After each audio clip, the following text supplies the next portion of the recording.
Hi, അപ്പോൾ ഞാനിപ്പോൾ ഇന്നിവിടെ വന്നിരിക്കുന്നത് ഒരു ഹെയർ ടിപ്പുമായിട്ട് പറയാൻ വേണ്ടിയാണ് കേട്ടോ. അപ്പോൾ നമുക്ക് വീട്ടിലിരുന്ന് തന്നെ എങ്ങനെ ഹെയർ സ്പാ ചെയ്യാം എന്നുള്ളൊരു ട്രീറ്റ്മെൻറ്റ് പറയാൻ വേണ്ടിയാണ് ഞാനിപ്പോൾ വന്നിരിക്കുന്നത്.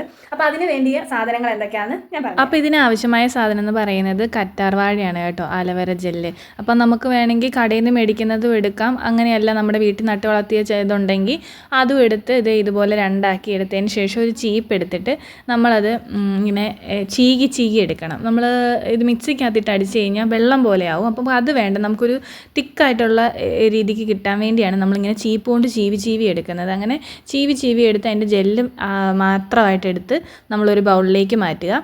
അപ്പോൾ ഞാൻ ചെയ്തെടുത്ത ഇത്രയും കിട്ടിയിട്ടുണ്ട്. അപ്പോൾ ഓരോരുത്തരും മുടിയുടെ അനുസരിച്ച് വേണം കറ്റാർവാഴ നമ്മൾ എടുക്കാനായിട്ട്, ജെല്ല് എടുക്കാനായിട്ട്. അപ്പോൾ ഇതിലേക്ക് ഒരു സാധനം കൂടെ ആഡ് ചെയ്യണം, മുട്ടയാണ്. അപ്പോൾ മുട്ടയുടെ വെള്ളം മാത്രം മതി. അപ്പോൾ ഉണ്ണി മാറ്റിയിട്ട് നമ്മൾ മുട്ടയുടെ വെള്ളം മാത്രം സെപ്പറേറ്റ് ആയിട്ട് എടുത്ത് ഇതിലേക്ക് ആഡ് ചെയ്യണം.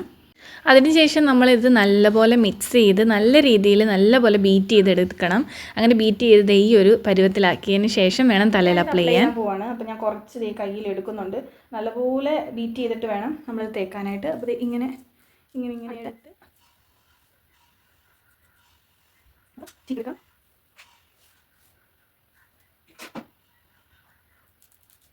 അപ്പോൾ ഇതുപോലെ ഇങ്ങനെ തലയിലെല്ലാം ഞാൻ തേച്ച് പിടിപ്പിച്ചിട്ടുണ്ട്. കുറച്ച് മണമൊക്കെ ഉണ്ട് കേട്ടോ. അത് മുട്ടയുടെ സ്മെല്ലാണ്.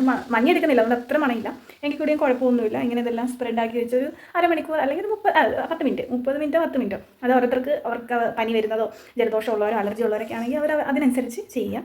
അപ്പോൾ ഇങ്ങനെ തേച്ച് പിടിപ്പിച്ചിട്ടുണ്ട്. അപ്പോൾ ഒരു 10-15 മിനിറ്റ് അല്ലെങ്കിൽ ഒരു 30 മിനിറ്റ് കഴിയുമ്പോൾ വാഷ് ചെയ്ത് കളഞ്ഞാൽ മതി. അപ്പോൾ അത് കഴിയുമ്പം നമ്മുടെ മുടി ഡ്രൈ ആയി കഴിയുമ്പോഴത്തേക്കിന് നല്ല അടിപൊളിയായിട്ട് നമ്മളൊരു കടയിൽ പോയി ഇങ്ങനെ സ്പാ ചെയ്തോ അതുപോലെ തന്നെ കിടക്കും. അപ്പം ഞാനിത് കുളിച്ച് കഴിഞ്ഞിട്ടുള്ള റിസൾട്ടാണ്. എനിക്ക് മുടിക്ക് നല്ല ഓളയും തോന്നിക്കുന്നുണ്ടായിരുന്നു.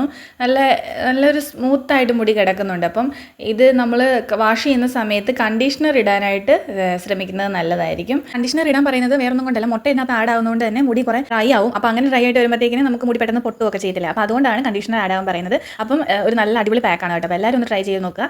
അപ്പോൾ ബൈ.